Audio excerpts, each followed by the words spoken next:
you had a coffee yet? If not, seriously, stop what you're doing right now, press pause, do whatever, go get the coffee first and then come back. Or if you don't feel like pausing it, I'm just going to go ahead and do the intro and say good morning.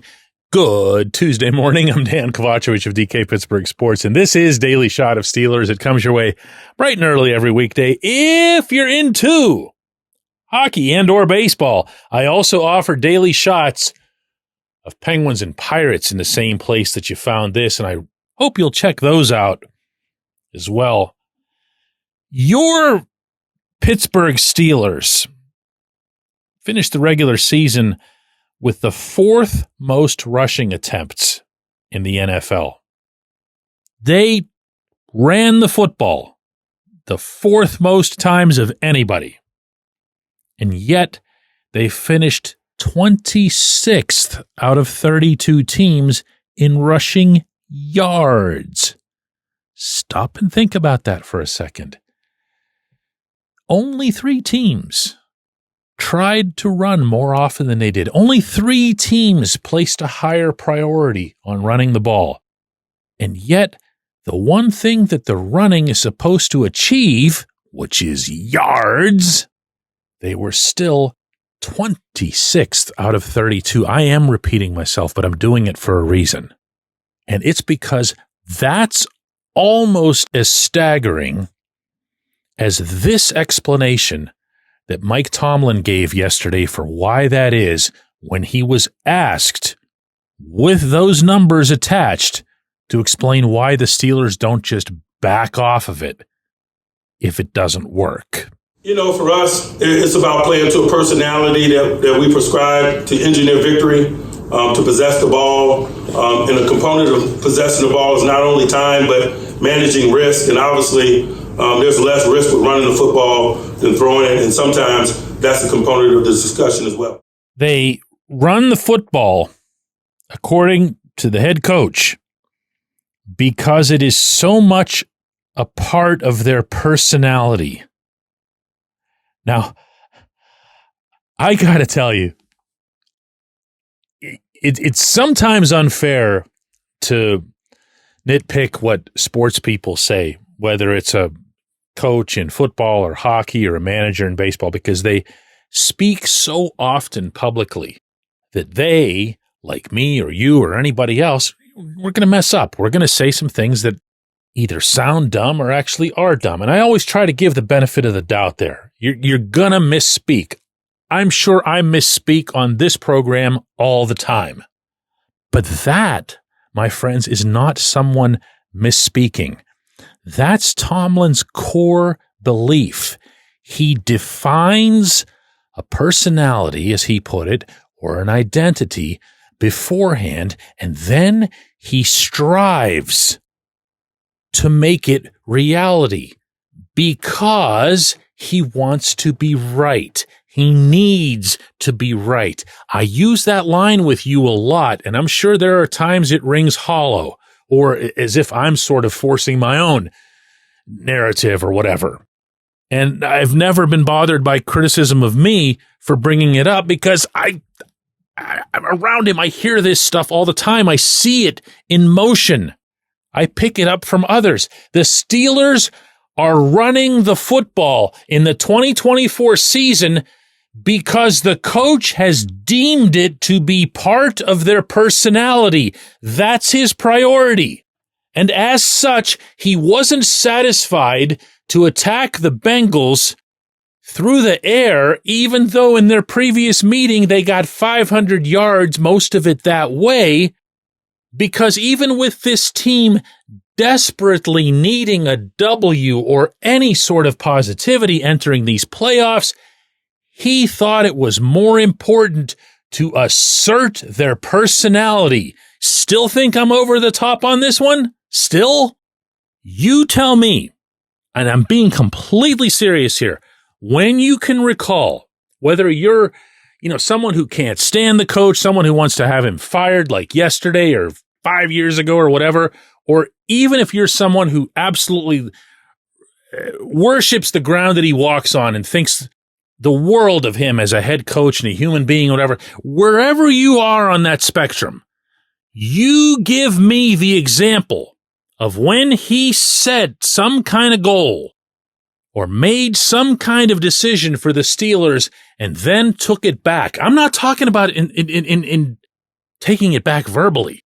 I'm talking about actually just flat out rescinding the decision. Just saying, nope, that isn't going to work. We're going to try something else. Tell me. This is why I wanted you to go get the coffee, because this was going to theoretically take a while. Tell me. I'm listening here.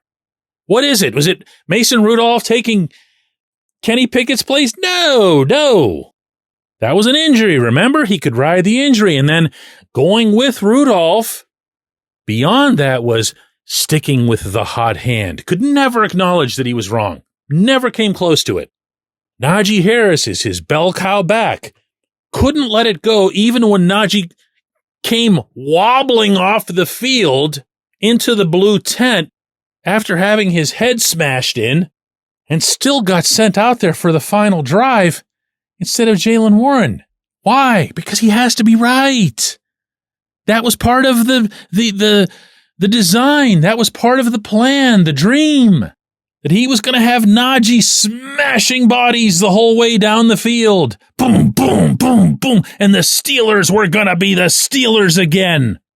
And it never materialized, but it never mattered that it didn't materialize because he was just going to keep doing it.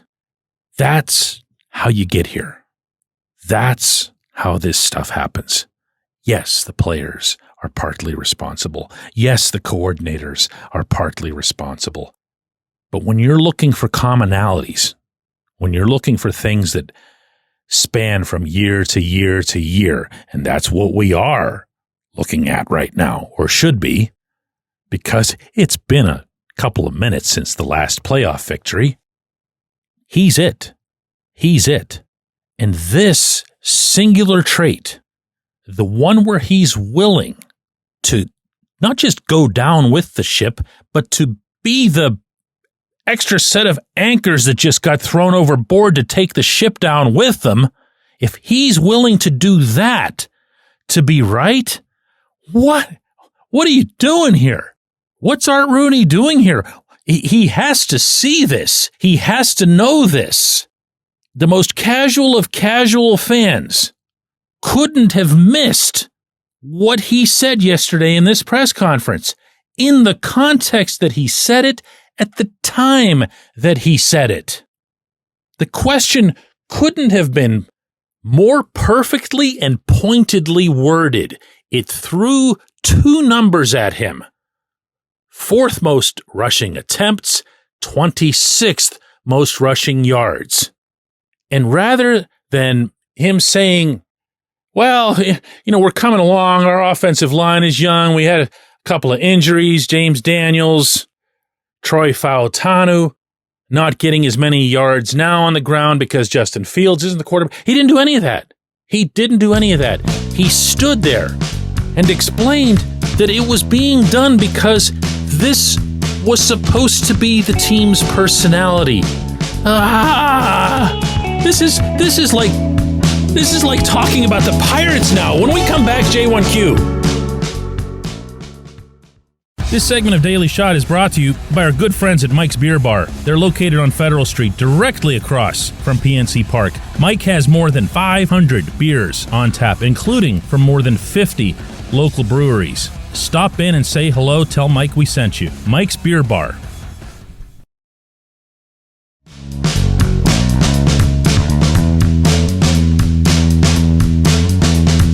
Today's J1Q comes from Mike in Beaver Falls, who says, "Hi DK, I think another example the Steelers being completely out-coached against Cincinnati was how both teams had planned to stop the other's dynamic edge rushers. The Bengals threw everything but the kitchen sink at TJ Watt in an effort to slow him down, and it worked. Meanwhile, the Steelers insisted on letting Dan Moore go one-on-one with Trey Hendrickson, the NFL sack leader, even though Dan has resembled a swinging gate for the better part of a month now. How can the Rooneys possibly justify continuing with Mike Tomlin when even a blind man can see that his being out everythinged by the other coaches is happening because he's more interested in proving how smart he thinks he really is.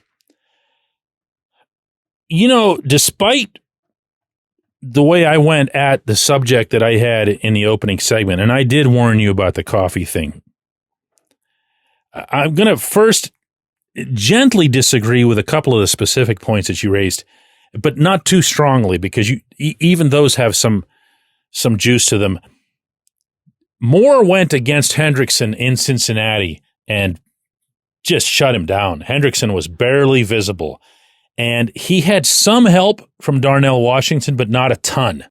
So I'm not going to get on the Steelers for not going at Hendrickson with some sort of gimmicky line approach right off the bat. It could have happened sooner rather than later once you saw that Dan wasn't going to be handling this assignment as well this time, and that's happened with Dan in the past before. He's had games where he kept Myles Garrett completely silent, and the next time Garrett looked like the greatest defensive player you've ever seen.